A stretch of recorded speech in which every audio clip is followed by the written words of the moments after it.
Hello, everyone, and welcome to another episode of Flashback to the Track. I am Mark, and as always, joined by my good friend from the closet, James. Yeah, if you guys didn't know, sometimes a life hack is to go where you have the less reverb from your audio. And for me, that's the closet right now because I'm surrounded by these clothes that you can't see; they're off camera. So I literally feel like I'm hiding in a aisle at a department store. Did you ever do that, Mark, when you were kids? Let's go in the departments. You go in the middle of the round, racks and you hide in the middle. Yeah. And then all the dust bunnies are there, just waiting for you. And that's probably how I got asthma as a kid, just from breathing all that in and asbestos. But yeah, definitely record your voiceovers in a closet. That's a life hack from people on SportsCenter all the way down to people like us that make YouTube content. But James, as always, we're brought to you by our partners and friends at Blue Emu. Had to use some of that this weekend because I hurt my back when I was working out. So I was absorbing a lot of Blue Emu, the arthritis pain relief cream. It was fantastic. It worked incredibly well. So. Because of course it did, because Blue Emu is amazing with the power of real emu oil. And the best part was my wife rubbed it on for me and her hands didn't smell bad because when you use it, you don't stink. There's no smell. So Blue Emu, folks. Yeah, it's great for your tired muscles or joints. Really works well. And it works fast, Mark. That's the thing. It's fast, just like racing and race cars. We're going to talk to a fast guest. It's guest week, as always, it's every other week. But this week, we have a really special guest, Mark. This is awesome. Everyone that I've told is stoked. Oh yeah. Every time we try to reach out to a guest, we try to reach out to someone that we're just going to top ourselves with. I don't know how I'm going to top this one, Mark. Competitor from the NASCAR Craftsman Truck Series during my youth, but he's competed in Trans Am. He's competed in IMSA GTO, Grand Am, the NASCAR Busch Series, and the NASCAR Cup Series. It's Bill Lester. Breaking barriers, breaking molds, breaking it down with Bill Lester. This is going to be an awesome interview. I was captivated during the entire conversation, Mark. It was phenomenal. James looked like a small child when we were recording this. He was very excited. I was also very excited. So let's hop directly into, without further ado, our episode with Bill Lester.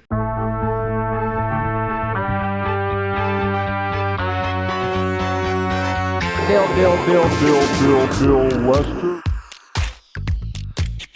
So first off, thank you so much for being on and letting us talk to you. We really wanted to talk to you about some obviously your motorsports career, but we wanted to talk to you about things that we just don't see a lot of coverage on in your background, in your career. Like we said, we're both sports car guys.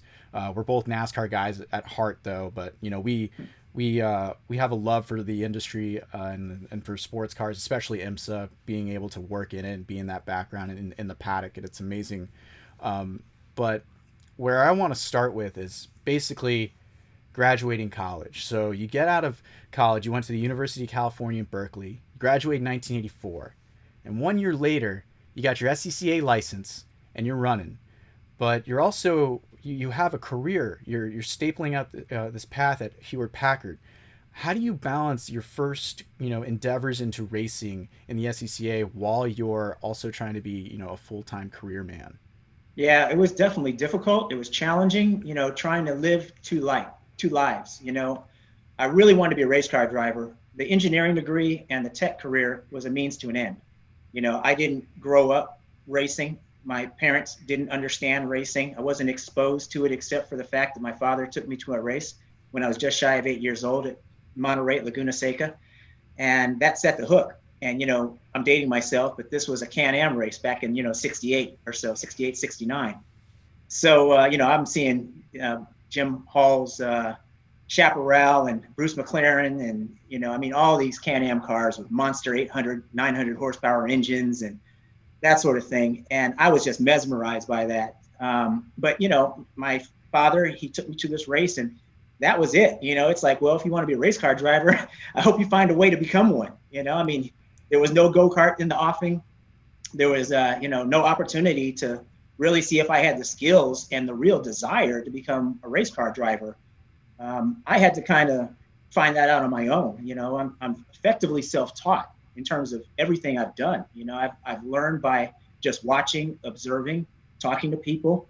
But in terms of like the formal training, I never had that opportunity. I never got to, get that go-kart at a young age and run around and have fun doing that sort of thing. But as a kid, I was always obsessed with speed, and I was always obsessed with cars. So, racing is, the logical destination for those two interests. But, my father, he exposed me to the high-tech industry. My father is a PhD in theoretical chemistry. And with the work he was doing, he was using computers to predict the computations and the outcomes of the collisions between atoms and molecules, right? So he was a heavyweight. And so he exposed me to these, computers that at that time, they took up the whole basement of a building, right? The power that you have in your handheld, your smartphone was effectively a whole basement of a building. I used to, when I was younger, love seeing, the tape drive spinning and, the disk drive spinning and the lights flashing and that sort of thing. And I was like, okay, this engineering might be pretty cool. I just knew that I wanted to get into a career that could get me behind the wheel of a race car in the least amount of time possible. I wanted to do a 4-year program and get a good income so I could go racing. I didn't want to, do the doctor thing, the lawyer thing, where not only after 4 years, you got, the postdoc, you got all the extra education. It's not for 8 or 10 years before you're actually making any real money, because all you're doing is really learning the craft, right? And that was like counterproductive to where I wanted to go. So, engineering was basically the path I chose. And as soon as I started working for Hewlett Packard as a software development engineer, I bought myself a race car. And I found out quickly that not only did I love it, I was good at it, because that first year I was Northern California Rookie of the Year and second in the championship standings, coming out of nowhere against guys that have been doing this year in and year out and that sort of thing. And, believe me, they looked at me 2 and 3 times over, because, here's this young black guy showing up out of nowhere, beating these veterans that have been doing it for years, right? And I did not have a good car. I used to refer to as a floor sweep car, which is pretty much, it was good, but it was not, I was out kicking my coverage, right? I was doing way more with this car than I should have been able to do in terms of the success I had. It didn't have big brakes. It didn't have, the fiberglass body. It had the stock sheet metal parts on it and all that kind of stuff. It was really bare bones, but in GT3 guise. So it didn't have a street legal motor. It had a ported Mazda rotary engine. It was a Mazda RX-3 that I had. And, it got the job done, because one of the best things about it, it was totally reliable. I mean, rotary engines, are bulletproof as long as you keep oil in them and as long as you don't let them overheat. Those are the 2 downfalls of a rotary engine. And so I came across a guy who was really good and proficient mechanically. His name is Mike Johnson. And between Mike Johnson and I, primarily, I was able to get that, that Rookie of the Year honor and, get second in the championship. But by the same token, like you were saying, my bread and butter was the day job. Was working, 8 to 5 from at Hewlett Packard down in the South Bay. I was in the East Bay in Oakland, and I was working down in the Silicon Valley, which is like Cupertino, Sunnyvale, Palo Alto. That's considered, the South Bay. And so I was primarily in Cupertino. And so I had an hour-long commute on a van pool to get me down to the South Bay so that I could put in my 8 to 5, and then there's an hour back home to get to Oakland. Because I wasn't committing myself to the South Bay, because there really was no diversity in the South Bay. It was, very much just desolate for anybody of color, and so I just didn't want to move down there. I mean, when I started out in California, when my father moved the family to the Bay Area, we started out in San Jose. And San Jose, I went to a high school where it was 2,600 students, 10 were black. That's it. So you talk about lack of diversity. I hated it. And I realized I hated it when my father left IBM, which, he started out in the California working for, and then took a job as a professor on campus. And before that, he started out leading an organization called the National Resource for Computation and Chemistry. Well, that was housed on UC Berkeley's campus. So that required us to move from San Jose to Oakland. And so when I went to lived in Oakland, started going to high school in Oakland, and it was like 50-50, black, white, and some Asian sprinkled out in there, here and there. I loved it, because it was like, great, more people I could identify with and such, because when I was in San Jose, it was primarily white and Hispanic Latino. And so I was an outcast, like I said, 10 black folks, right? So, I mean, I wasn't speaking Spanish and I wasn't listening to rock and roll. So I was just completely a fish out of water in San Jose. So anyway, going to Oakland, going to high school in Oakland was a great thing. Then I went to Berkeley and like I said, got that degree and then started working at Hewlett-Packard. Could not commit to moving down to the South Bay because I knew what that environment was like. It was not attractive to me. But I knew that to be successful in racing, I had to make sure that the income was there. So I had to focus on the 8 to 5, Monday through Friday. And I was successful in my engineering career by everybody else's definition but my own. I define success as happiness, not making a six-figure income, which is what I was doing, not managing when I became a software development, research and development project manager, and managing a couple dozen engineers and having responsibility as well as, a good paycheck. I was still miserable. I wasn't doing what I wanted to do with my life. I wasn't racing, right? So it was hard because like I said, I was leading a dual life. I was, just making sure that I was professional, making sure everything was getting done on the 8 to 5, making sure I was advancing the careers of those that were reporting to me, making sure that the projects were getting in on time and everything that I was responsible for was getting done. But as soon as I got home, I never thought about it any further. When the weekends came, I was thinking about what was I going to do in terms of racing myself or what professional race was in the vicinity that I could go see. I could go watch these guys. I could start talking to other drivers, finding out, what they were doing, watching, and seeing how all the mechanics were working and the chemistry that was going on between the drivers and the crew and the engineer and stuff like that. I was mesmerized by that. I knew I wanted to be a race car driver, but I just, quickly realized just how expensive it was. And I was just so mistaken about what it took to become a professional. I thought that, okay, first year I'm, San Francisco region rookie of the year and second in Northern California championship in my class. And then the next year I win the championship, right? So I'm thinking, okay, I'm ready for prime time. The sponsors should be running to my door, should be clamoring and knocking it down, and crickets. I mean, I sent the proposals. I did my very best, as a one-man band for the most part to get through the doors to corporate America. But trust me when I tell you, in the mid to late 80s, corporate America was really just not receptive to diversity. They were continuing with the tried and true, what they continue to do year in and year out. They were not ready to take a risk on something that was as different as what I offered.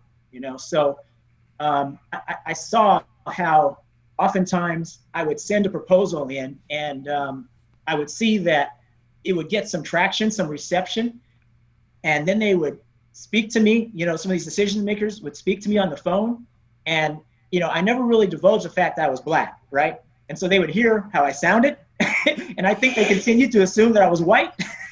And then it came time to actual face-to-face meeting or whatever the case is, and all of a sudden, those phone calls that were being answered were no longer being answered. I don't know what was going on behind the curtains of corporate America and in those boardrooms, but I can take a pretty good guess that, they were just not ready to get out of their comfort zone, quite frankly.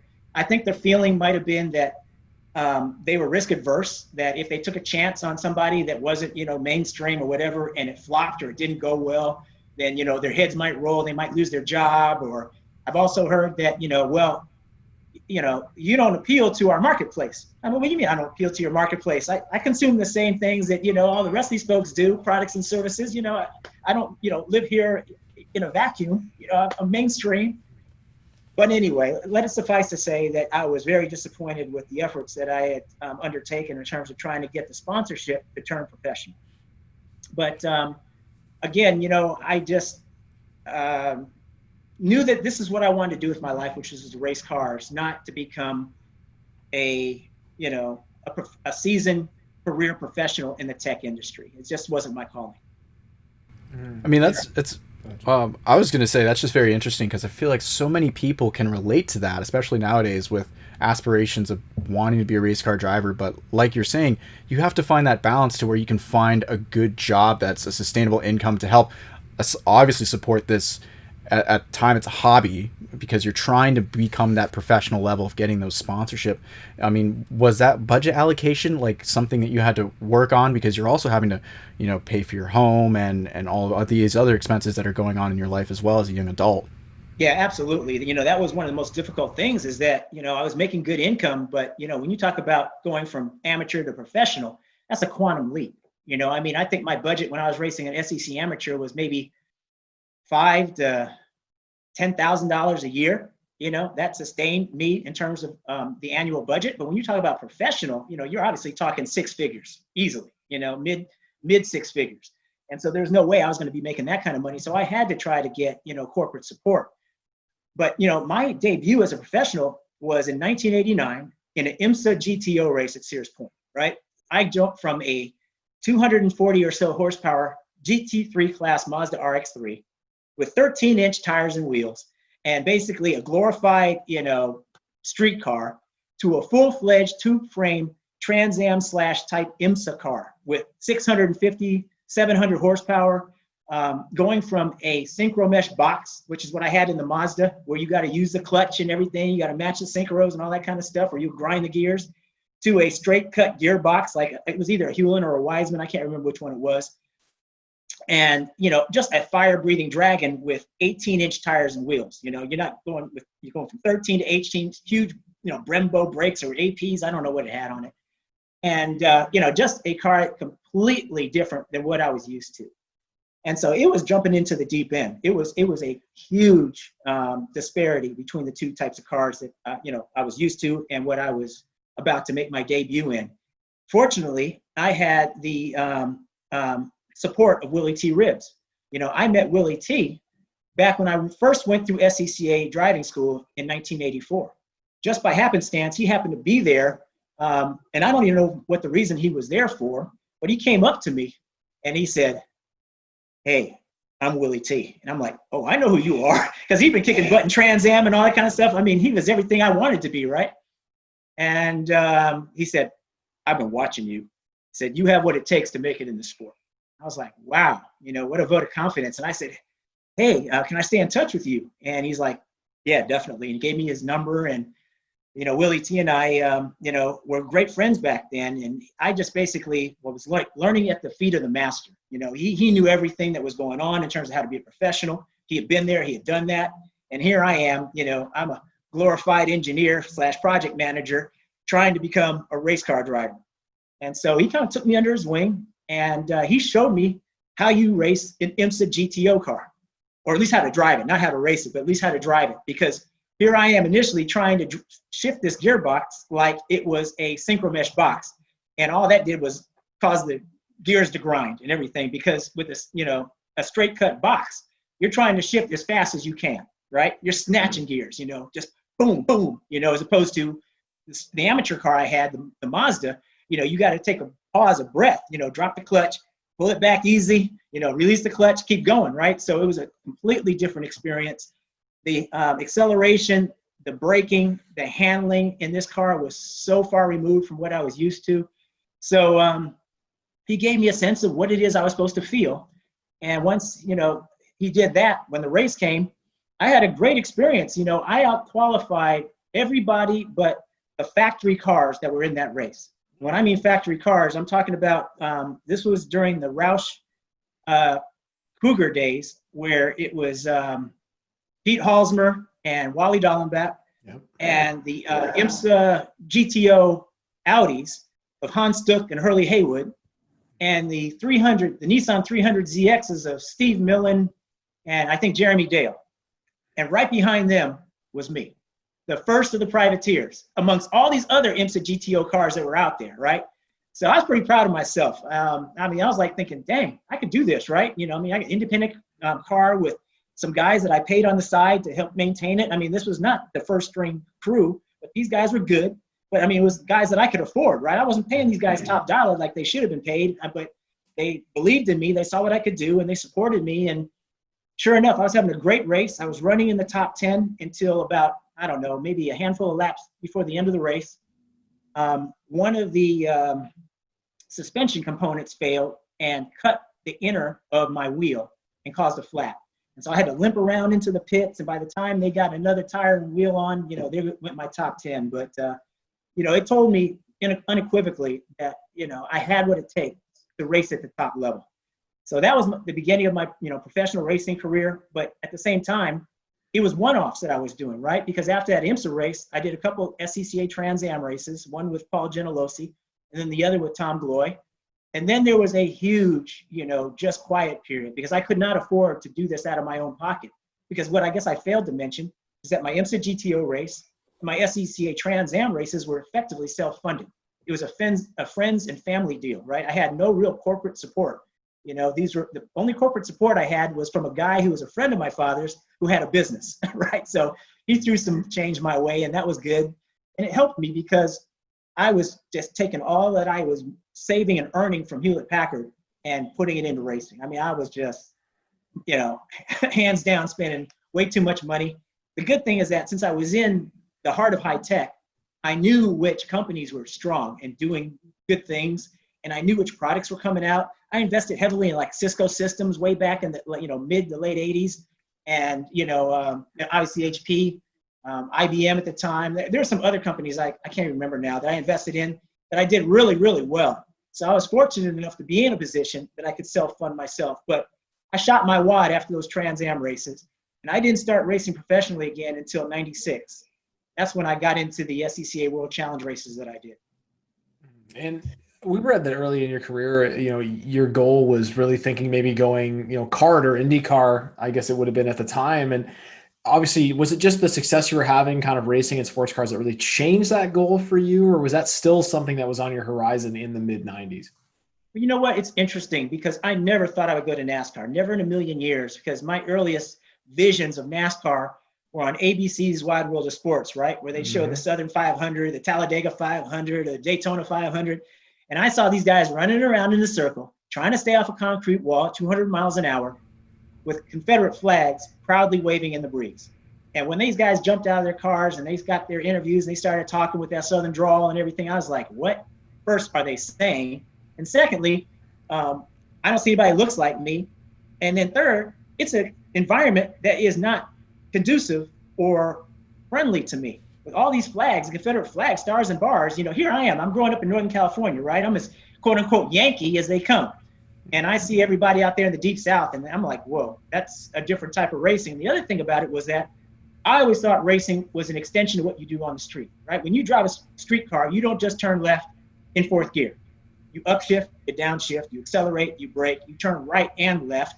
I thought driving around in a circle was about the silliest thing you'd ever want to do. I'm like, well, why would you just drop it in fourth gear and turn left?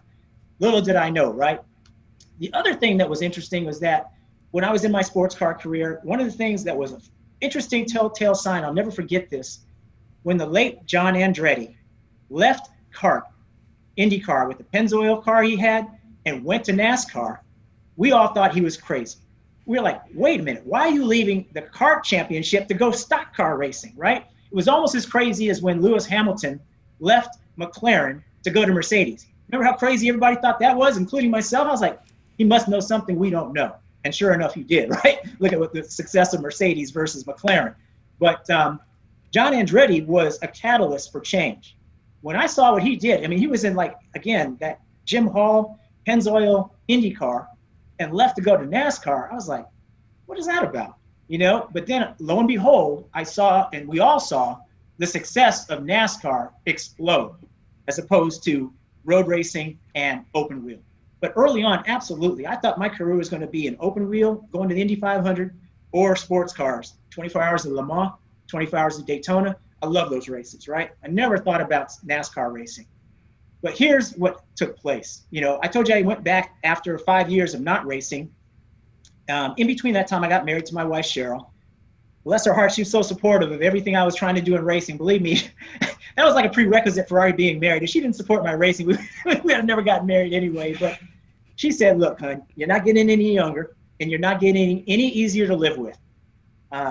You can't multitask and be successful in both racing and this other tech career. Take a leave of absence, try to make your dream happen, or say that you gave it your best and it wasn't meant to be. So we got married in the mid 90s. Right after that, I did some SCCA World Challenge races. I found out that even after a 5-year hiatus, I still loved it and I was still good at it, because the first race I came back in World Challenge, I was fourth on the finishing order in an independent field, Mazda RX-7, turbo Mazda RX-7. And I was like, had no business being there. And then the second race after that at Watkins, that was at Elkhart Lake, Wisconsin, Road America. The second race back in World Challenge was at Watkins Glen. And I finished third. I was on the podium in this, again, independently fielded Mazda RX-7, independently fielded. And, you know, I was up against Lou Gelati with his factory-backed, I think it was Mustang at the time. He does Corvettes now. I think it was Mustang at the time. Kermit Upton in his, I think he had a factory BMW. And P.D. Cunningham had a factory-backed Acura. And I think I beat Cunningham, and I think I was behind Gelati, and who was the other one? Upton. I think that's how it worked. I'm not sure. Anyway, I was third. I do know for a fact I was third on the podium. And so it answered my question is about whether or not I still had a skill and a talent to do it, and whether or not I still loved doing it. And so right after that, in 1998, I left Hewlett-Packard for a leave of absence to see if I could become a full-time professional race car driver, because I had to devote all my time and attention to it. I had to jump in with both feet. I couldn't just put a toe in the water and expect to be happy and be successful. And so all the people that I had been nurturing in terms of friendships and relationships over the years, I kept calling these people and saying, hey, you know, can you give me a test? Can you take a look at this proposal? Can you give me some consideration? That sort of thing.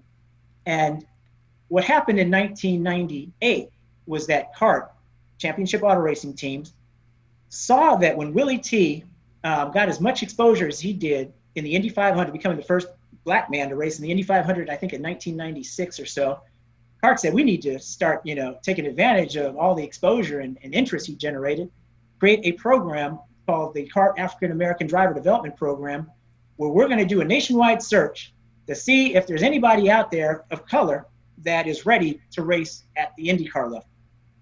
And so here was one of my first tastes of politics in the world of motorsports. What happened was they commissioned an organization called Miller Racing Group to do this casting call and this search to find out who the top black drivers were that should be able to take advantage of this development program.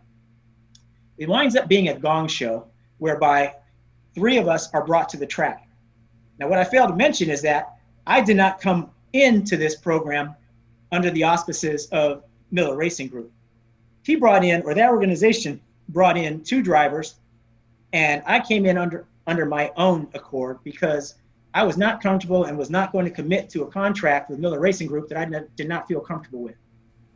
And so I went to a kart race at Monterey, Laguna Seca before the kart African American Driver Development Program took place, and I met face-to-face with Andrew Craig. He was the president of CART at that time. And I said, Andrew, my name is Bill Lester. This is what I've done in racing. I cannot come in under, you know, the umbrella of Miller Racing Group, but I would love to be able to have the chance to be able to be considered for this program. So Andrew Craig takes a look at my, you know, credentials. He says, you are absolutely our third and last choice for this program. So what took place is that we all went to Buttonwillow and tested for Cal Wells' Toyota Atlantic team. It was PPI, yeah, Cal Wells' PPI Toyota Atlantic team. And so we showed up at Buttonwillow, and I flat smoked the guys that were out there, you know, from the other organization. And so the reward for that was to see if I could really handle something with more horsepower. So I got an exclusive test at Firebird Raceway with Team Cool Green's Indy Lights team. And this was, again, in 1998. Johnny Kane was their primary driver at the time. And I got an exclusive test with them, was like, I think around 0.2 of a second only off of Johnny Kane's benchmark time. First time in an Indy Lights car. I was like, cool. I'm either going IndyCar racing or at least Indy Lights racing, right? So at the end of this program, CART comes back and says, well, Bill, you did a great job. Here's a certificate or a piece of paper that says that we will back you up in terms of vouching for you for IndyCar, any IndyCar or Indy Lights team you choose. We'll even help you get into an Indy Lights car if you bring $1.5 million. I'm like, what? I had no idea that this was a situation where I had to bring money. I thought they did this with the, you know, carrot being that there was going to be a ride that I was going to be able to take advantage in. That completely soured me from open wheel racing. I just, at that point, I was like, I'm done with that. And at that time, this is 1998, again, NASCAR was the 800-pound gorilla. It was, the place you wanted to be to really make a name for yourself. So that's what led me to NASCAR racing. So what's interesting too is there's another name that kind of pops up when we look into your NASCAR career, and that's Ed Renzi. Now, you obviously knew how to make the right moves with your stock investments, and obviously you knew how to contact big corporate companies, but how do you get to run into the former McDonald's CEO? That just doesn't happen any day of the week. Exactly. Well, one of the most important aspects of my life, and I talk about it in my memoir. In my memoir, I outline 8 keys to my success. One of those primary keys is networking.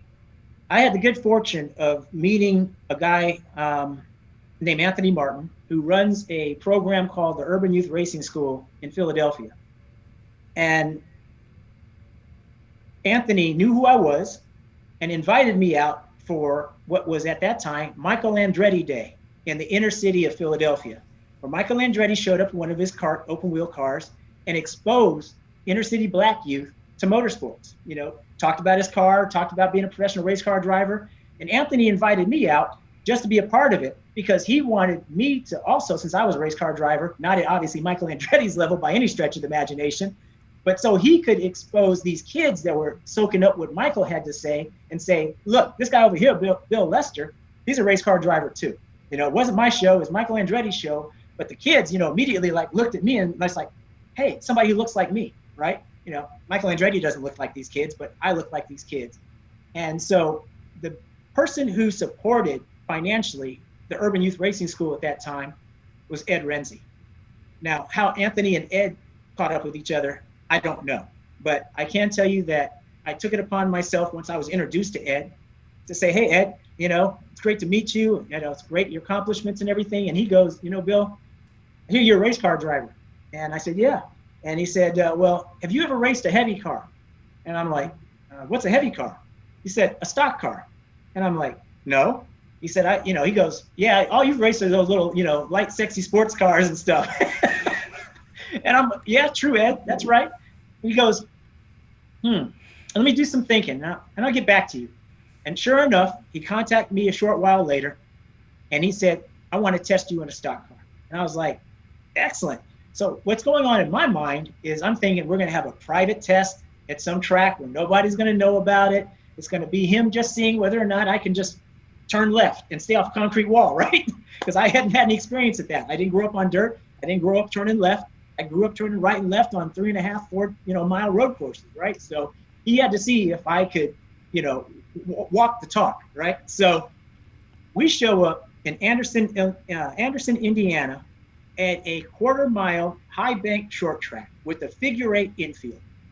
I'm like, when I first saw the track, I'm like, what the heck? You can't race in this thing. It's like, it's a little bull ring, right? And I just never seen anything like this. All my racing, never just seen anything so small. And it turns out to be an ARCA race weekend, full on ARCA. So Ken Schrader's there, Frank Kimmel's there. They were the heavy hitters in ARCA back then, right? So what Ed does is he backs out the primary car for his driver, right? And then right behind that, he backs out a primer gray backup car, ARCA car, with the numbers 11 done out of duct tape. And he said, Bill, there's your car. Show me what you got.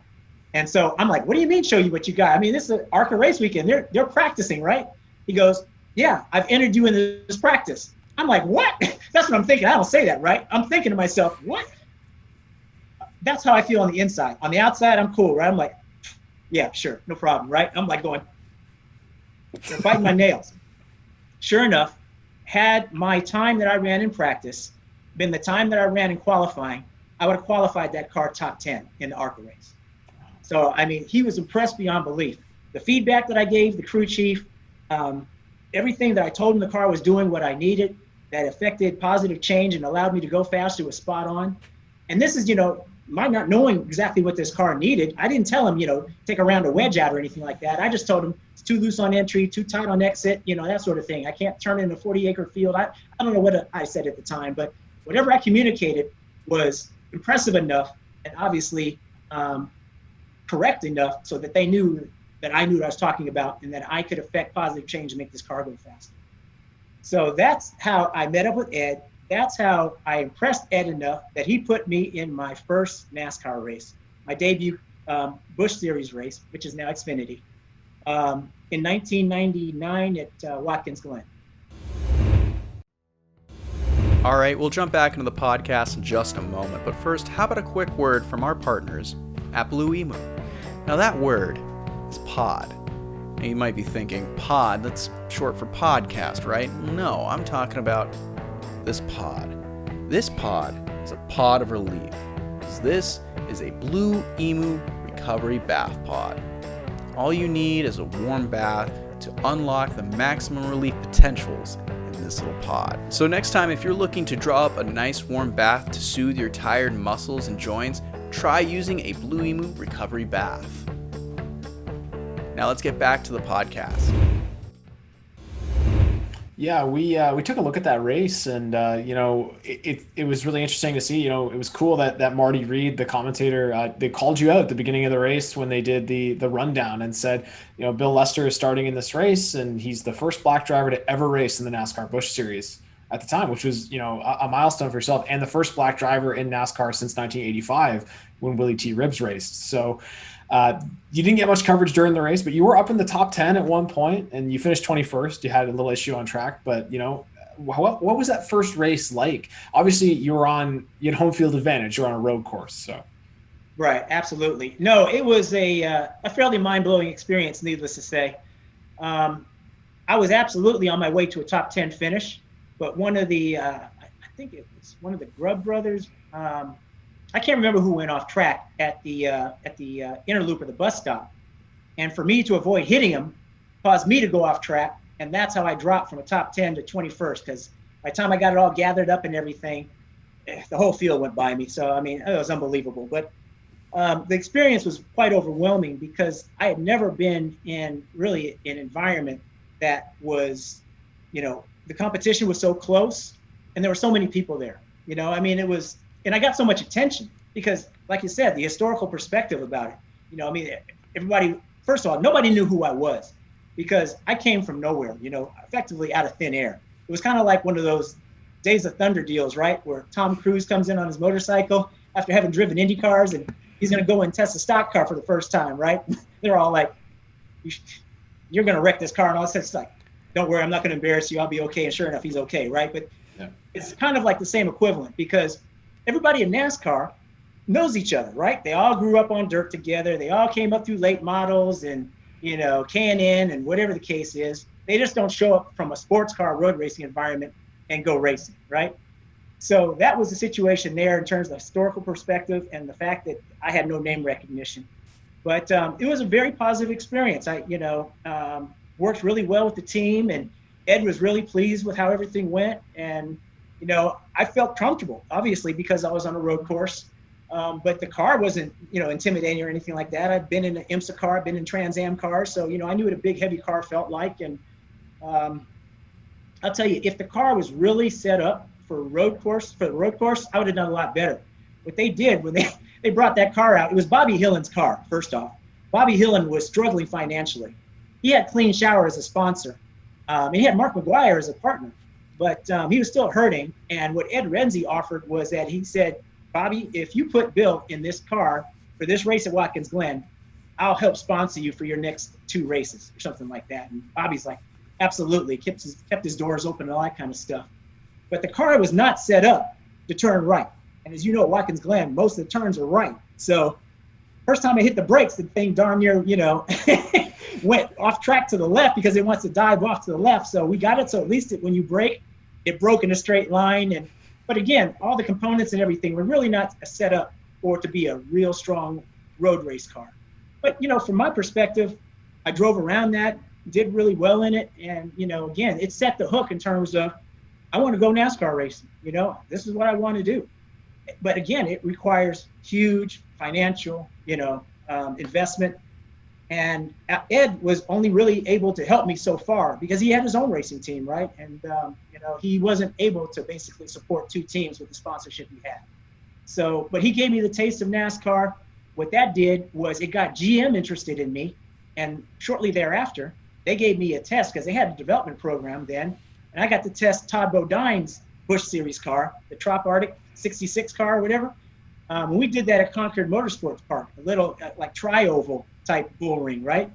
And so that went pretty well. And so GM was really excited about me, racing for them. And nothing materialized with GM except a couple of starts in the Rolex 24 at Daytona, which was great. I drove a couple of Corvettes for Chevy and was really happy about that. Matter of fact, the one I should have gotten a Rolex watch in, we were leading until co-driver put in the fence on pit out, the thing that you're not supposed to do on cold tires. Yeah. Bang.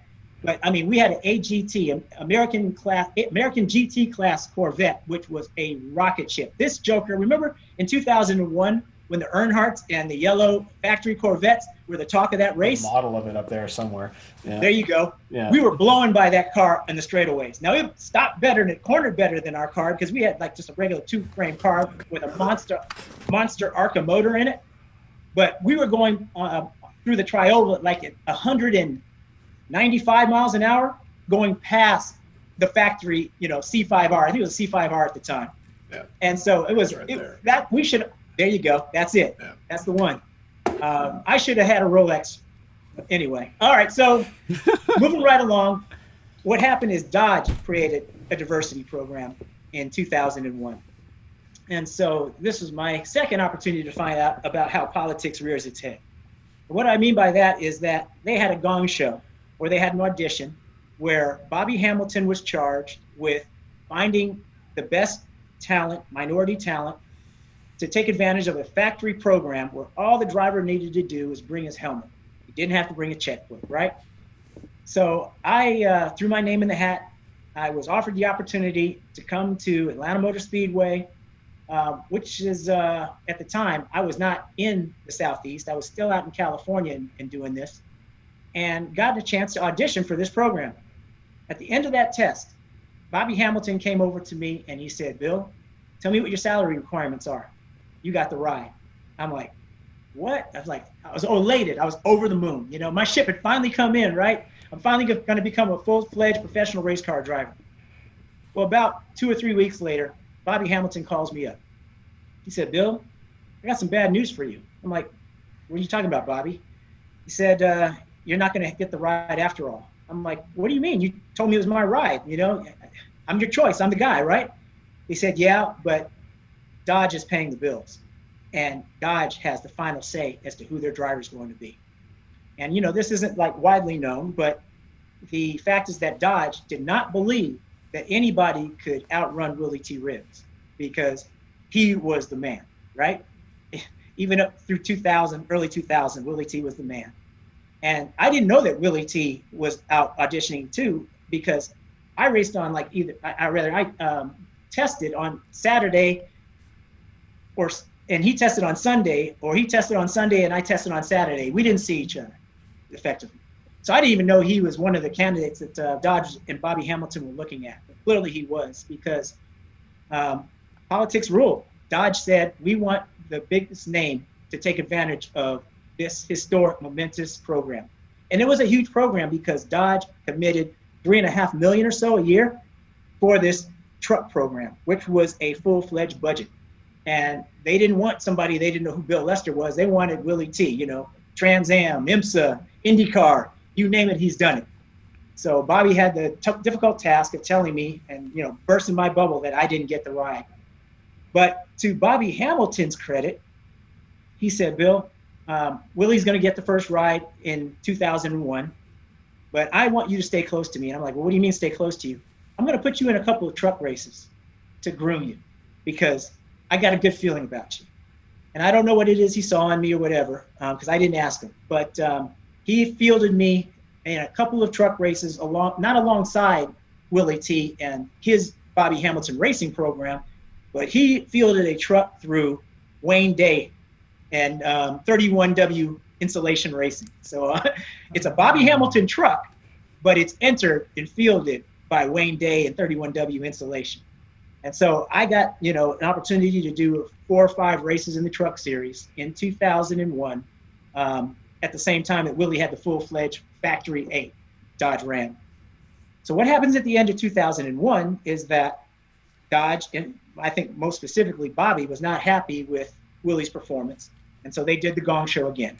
And so here I am back out at Atlanta Motor Speedway with some other candidates, and we're out there running around the track.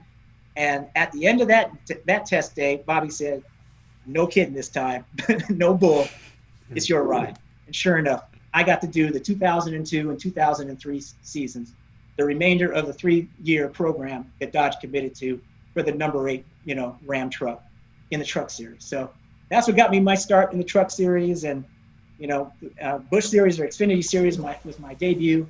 I did most of my races in the truck. And as you know, I was fortunate enough to make my Cup debut in 2006 at Atlanta Motor Speedway as well.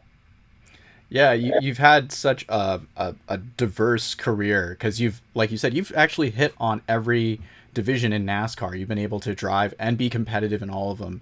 The trucks program, that was huge for me as a minority. When I was younger, it was great to see just representation from yourself and from Carlos Contreras. Yeah. Him in the Hot Wheels car, truck. That, to me, that was big because I saw someone who looked like me in NASCAR.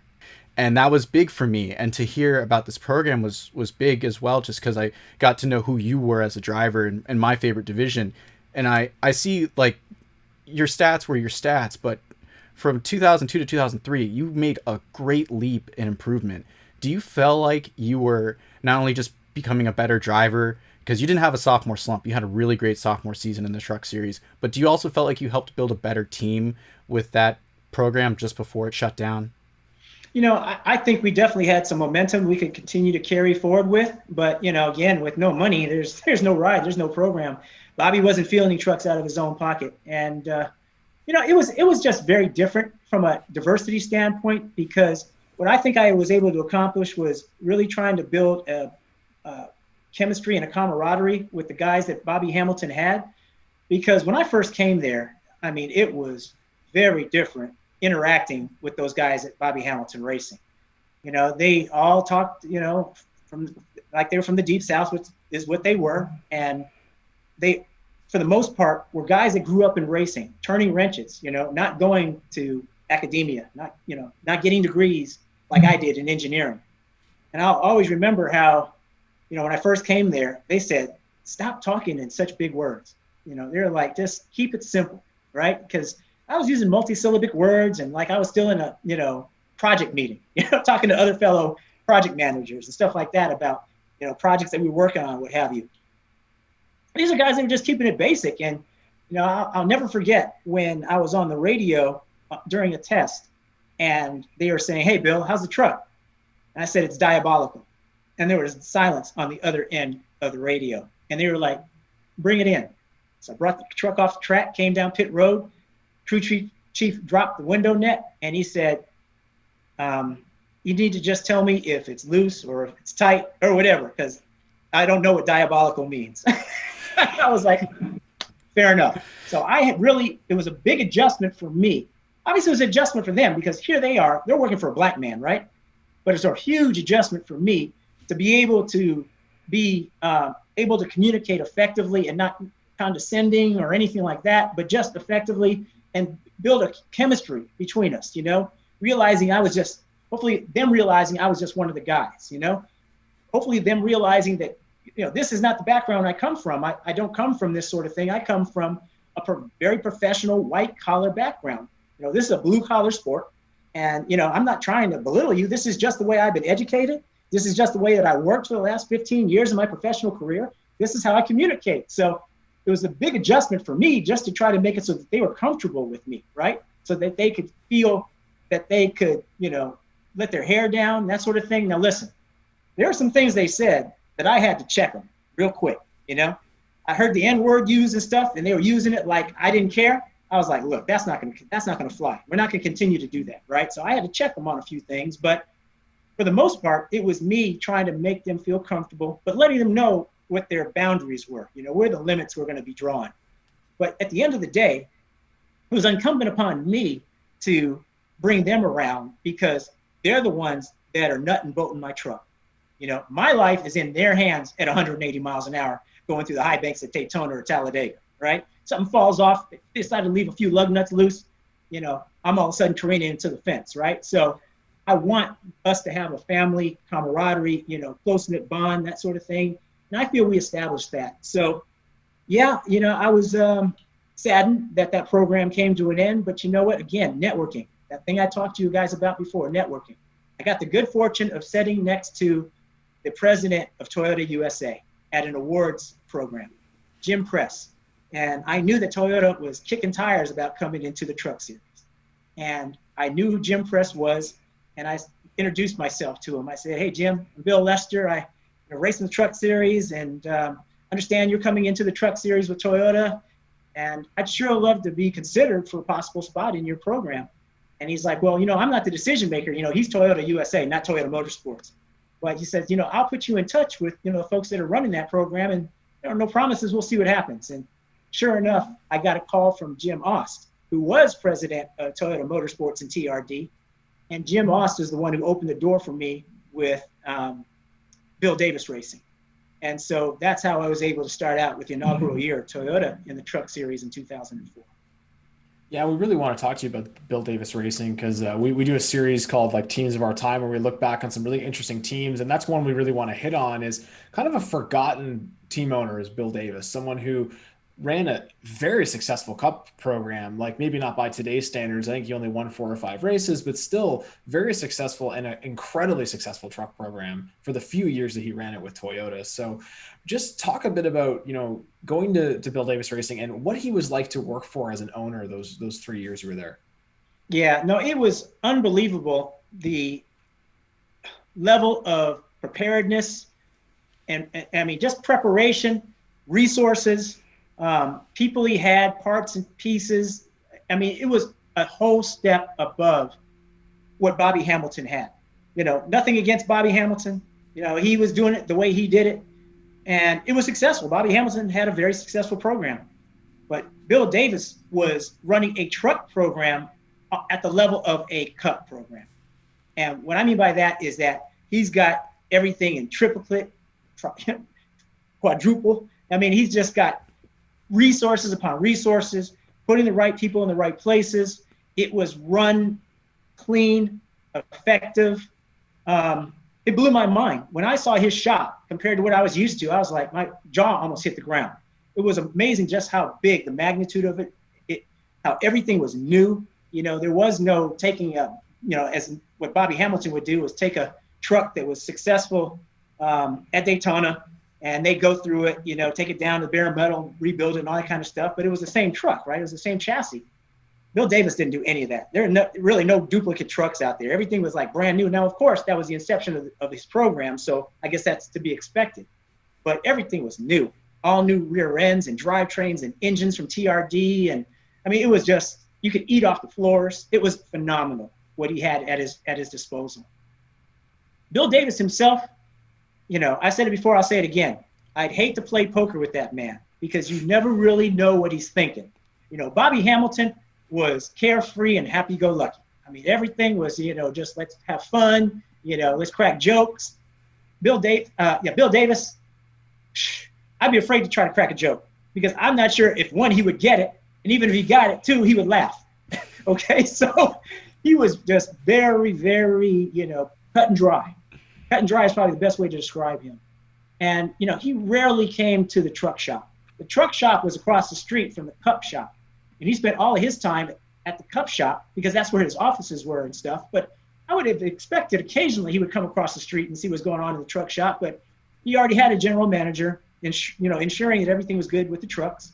And he left it to, you know, his truck series manager to make sure everything was right. You know, he empowered people and he gave responsibility. And I guess I can't fault that. But I never gained a rapport with Bill Davis, you know, and that was disappointing because, you know, I really wanted to kind of know the man better and what have you. I'm, you know, representing his brand, his organization, his team, but I never really got to know him all that well. And that was, you know, again, a shame, but it was a pleasure and an honor to race for him and for Toyota, you know, to be part of that first year and everything, even though we didn't have all that much success. And trust me, that was by NASCAR's design. They don't want any first-year manufacturer, especially one that took the grief that it did because it's Japanese, coming in and taking over the domain of the big three, right? There's no way Toyota was going to be immediately successful.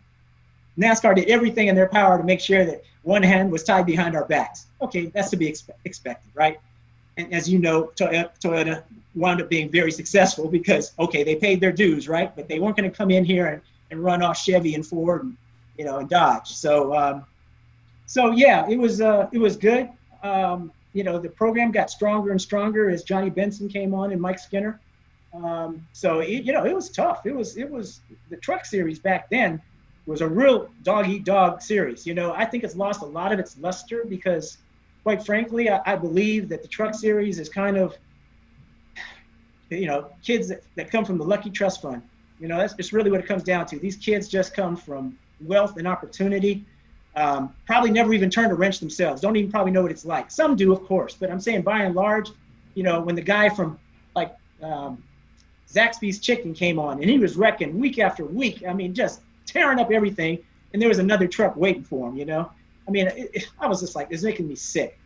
When I was racing, these guys appreciated what was going on. They could work on their stuff themselves and everything, and it was a different era.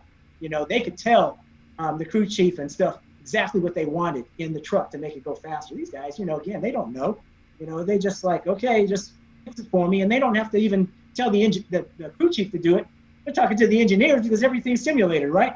They know exactly what the platform is going to be before they drop it onto the track. They know how to maximize the aero. They know how to maximize the travel. Everything is done and is basically set up before the green flag falls. All that happens once the race is run is that it's proven concept. Were our calculations right? Sure, you're going to make some decisions there, needless to say, on track. You can't put a monkey behind the wheel and expect to do well. But by the same token, the guys that are out there now are the ones that can bring a checkbook because the owners are not interested in providing the funding. They're interested in providing the platform and the infrastructure. I got the shop, I got the cars, I got the crew, I got everything you need when you bring me the right check. So it's a different deal. It is. Like something Mark definitely loved to point out was one time on Twitter how many sponsors you had, especially through 2005 and 2006.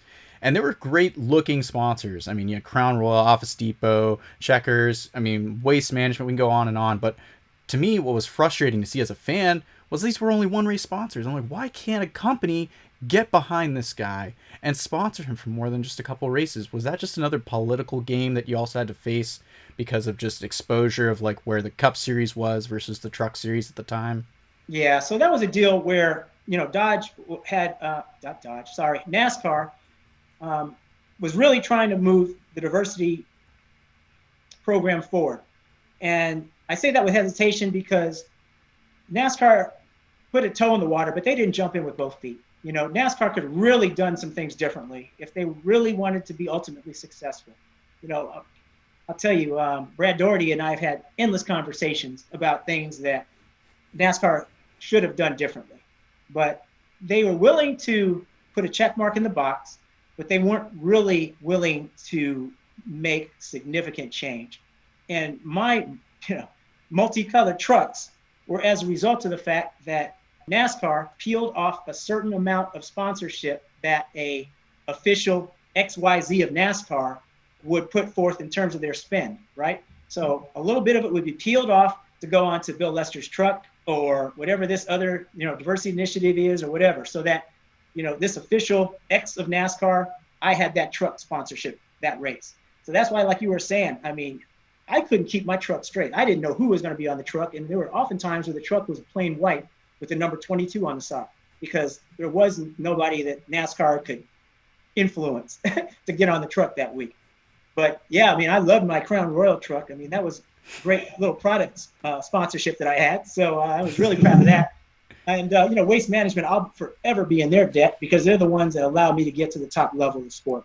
They're the ones that allowed me to make my debut in the Cup Series in 2006. So I commend Waste Management for having taken the initiative and taken the chance on me that they did. And in particular, a guy by the name of Carlton Yearwood, who is Black executive there, who really was the one who pushed me forward in terms of the company. If it wasn't for Carlton Yearwood, I would have never had that program to take me to the Cup Series. I would have been all right in the Truck Series because Waste Management was the official, I don't know, garbage collection or disposal or recycling or whatever sponsor of NASCAR. And so that's why I had Waste Management on the truck as often as I did.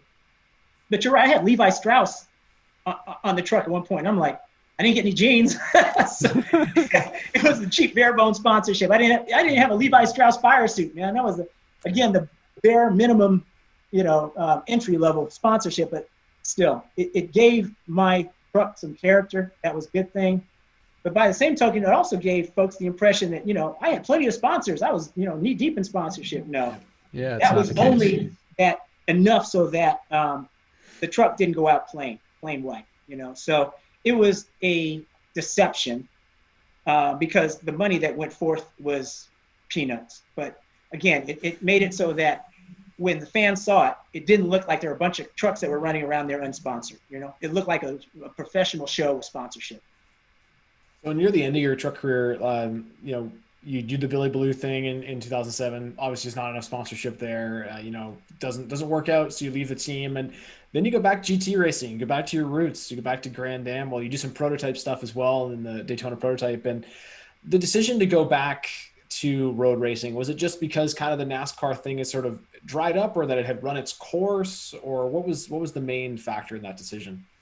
I would say both. It really, one, there was no more money there. And two, it effectively run its course. when I ran with Billy Ballou, bless his heart, he did everything he could to keep my program on track. But, he turned over every stone. I turned over every stone. There was just, we couldn't draw blood from it. So that program died. And the good thing about, again, my ability to network was that I forged a terrific relationship with Jim France. Jim, as you know, Grand Am was his baby. If it wasn't for Jim France, there would have been any Grand Am. But he took it upon himself to make sure that series thrived and stayed afloat. And I would talk to Jim on a relatively constant basis, just, hoping that he would still be a champion of mine and find me somebody who was an asset to not only Grand Am, but to NASCAR. He saw what I was doing with NASCAR, right? I mean, I never put a wheel wrong in terms of what I said. No matter how often I was baited into, well, what's NASCAR's problem and all that kind of stuff. And, why isn't this happening? Why isn't that happening? I always took the high road. And I wholeheartedly believe that Jim appreciated that. And so when it came down to, okay, what am I going to do? Because NASCAR was done. He pretty much said, come over here. Let's go Grand Am racing. Let's go road racing. And I was happy with that because it was really my love. My first love was road racing. And so I was coming back home. And the other thing that was cool about it is he was finding me opportunities in Daytona prototype, which is at that time was the top level, right? So, I had some good experiences with Darren Manning. Actually, first it was RVO. I started out with Rock Valley Oil and Roger Schramm's program, and we had some good runs. And then I went to Orbit, and Darren Manning was my teammate. And then I went to Starworks, and Ryan Dial was my teammate.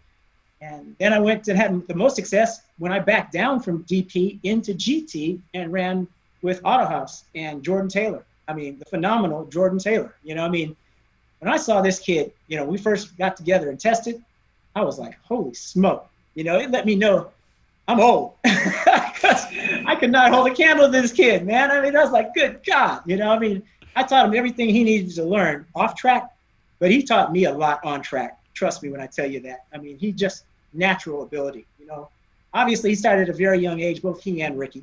He comes from a racing family, as we all know, but just natural talent and just such a sheltered kid, at that time. I liken him to when I first met Dale Earnhardt Jr. I met Dale Earnhardt Jr. Right after that Andretti day. I came to a subsequent Urban Youth Racing School program event, and Dale Earnhardt was the featured, driver there. And Dale, as I'm sure you guys probably know, was always sheltered under his father, under the late Dale Earnhardt.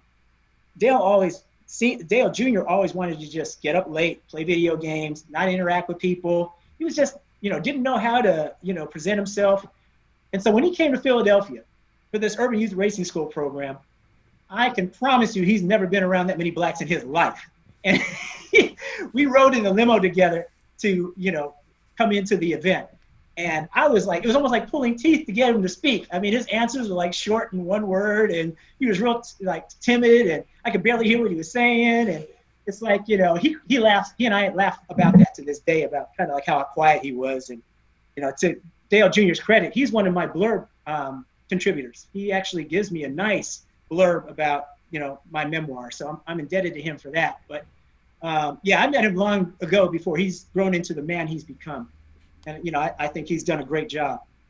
But Jordan Taylor, I mean, it was like almost pulling teeth to get him to speak. I mean, again, I don't know what his home dynamic was, but he was not outgoing. He was not gregarious. He is not like what you see in his social media, where, this guy is just a wild animal. When I knew him at first, I'm floored by what he's grown into, okay? It was almost like, Jordan, you got an opinion? You gonna say something? He did all his talking behind the wheel, trust me. That's really adorable to hear who Jordan Taylor was before Rodney Sandstorm took over his life now.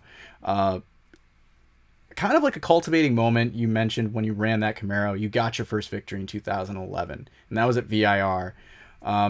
Driving a Camaro, was that kind of like full circle for you, making your first professional start in that Z28 GTO back all the way in 1989 in Sonoma to finally get the victory in Grand Am competition?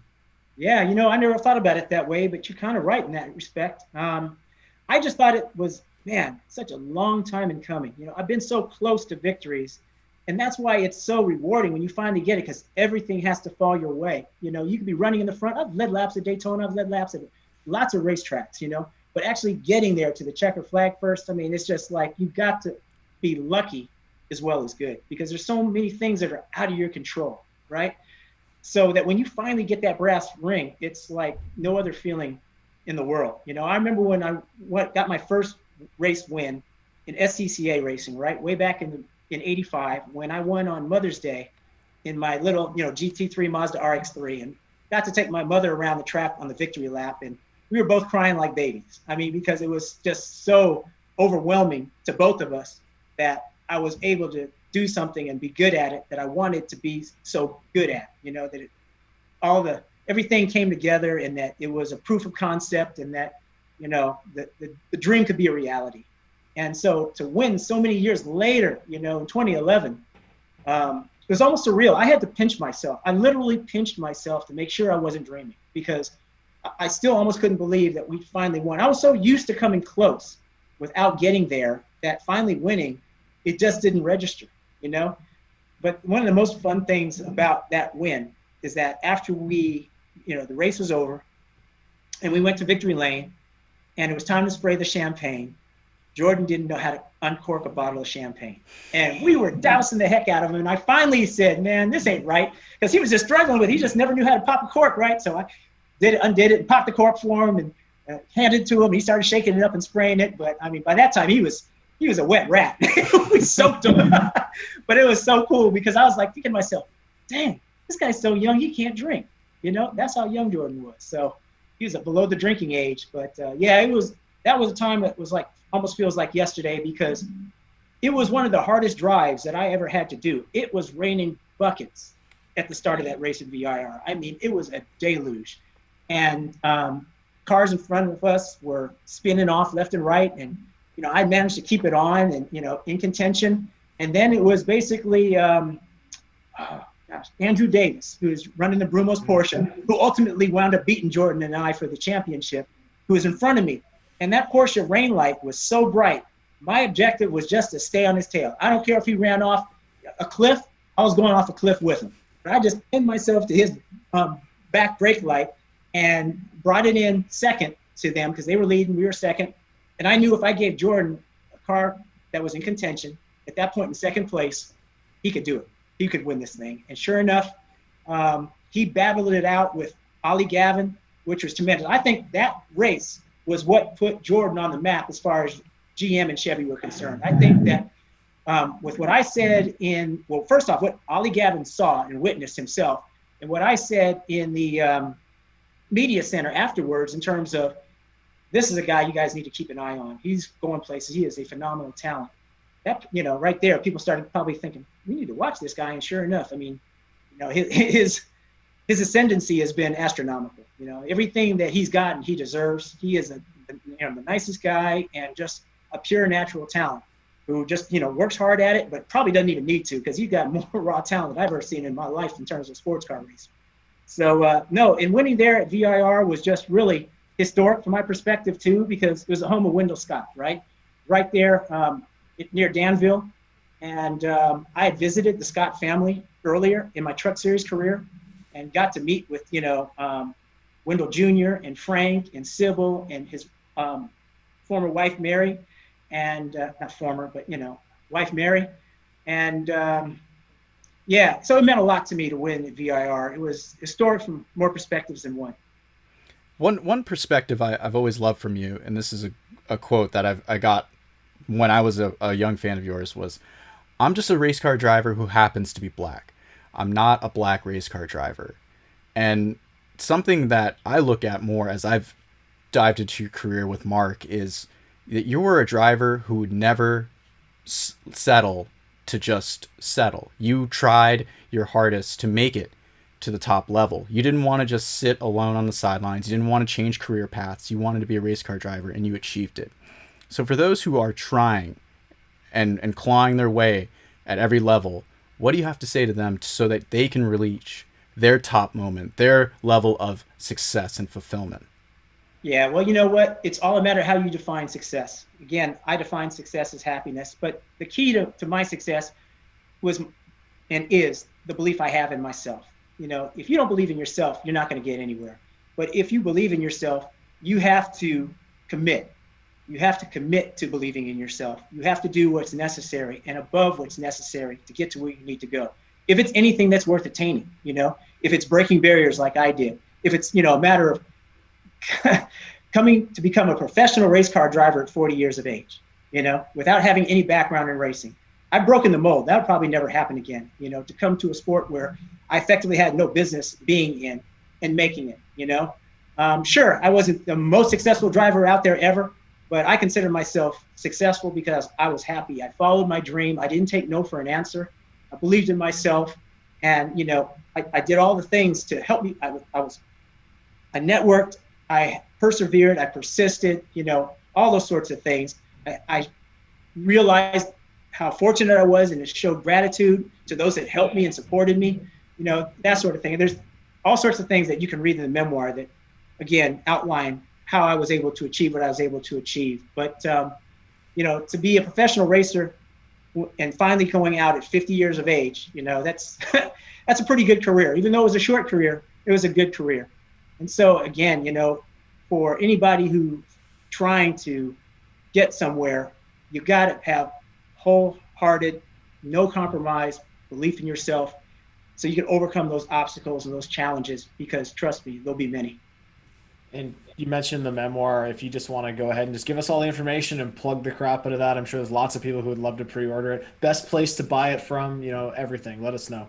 Absolutely. Well, we're a little bit premature because it hasn't been released yet, but it releases formally February 2nd of next year. But it is on pre-release on Amazon. The name of the memoir is called Winning in Reverse. And people are like, what is that? Well, it's because I effectively did everything backwards, in reverse. I didn't start out in a go-kart or a quarter midget. I started out in a full-size car in SCCA in my 20s, right? But my last competitive racing was karting. I represented Team USA in Rotax karting in Portimao, Portugal, at 50 years of age. And that was my last competitive racing. So I was successful. I won in reverse. Breaking molds, Bill. Thank you so much for joining us. We really appreciate the time and answering all these questions, Bill. And hopefully we gave more people newer insights onto your career and your whole career. Thank you, James. Thank you, Mark. And again, hope those folks will go out there and pre-order Winning in Reverse on Amazon. Let's get it in your cart. It's going to be a great Christmas stocking stuffer because you don't have to put it anywhere. It's like a physical thing. You just email them, hey, you got your pre-order. It'll come in February. Absolutely. Thanks a lot. Thank you, gentlemen. Wow, that was a fun conversation. Thanks so much to Bill for giving us the time. We actually went a little longer than we thought we would, and I really appreciate him. He was just enjoying the stories he told us. I mean, geez, he would go on, and I was captivated, Mark. I couldn't stop listening and just engaging with what he was telling me. He just loves to talk, man. Just loves telling his story. Clearly an amazing speaker. If you're looking to hire somebody, as a speaker, he might be your guy, man. Like Bill Lester's an incredible speaker. Loved everything he said about working with youth, at the Urban Youth Racing School. Just hearing about things that we'd never heard about, just incredible stuff. And, coming full circle, Camaro to Camaro. So, incredible life story. Like you said, breaking barriers, breaking molds. We have to say, as always, thank you to our friends and partners at Blue Emu for supporting us in this podcast that we do. If you're looking for relief for your tired and aching muscles, Blue Emu is the way to go with a wide variety of products. Yeah, and it works fast, and you won't stink, people. That's right, because it's Blue Emu.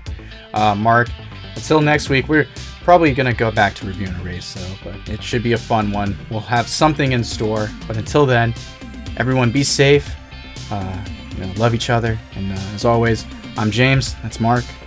Catch you on the next episode. Bye.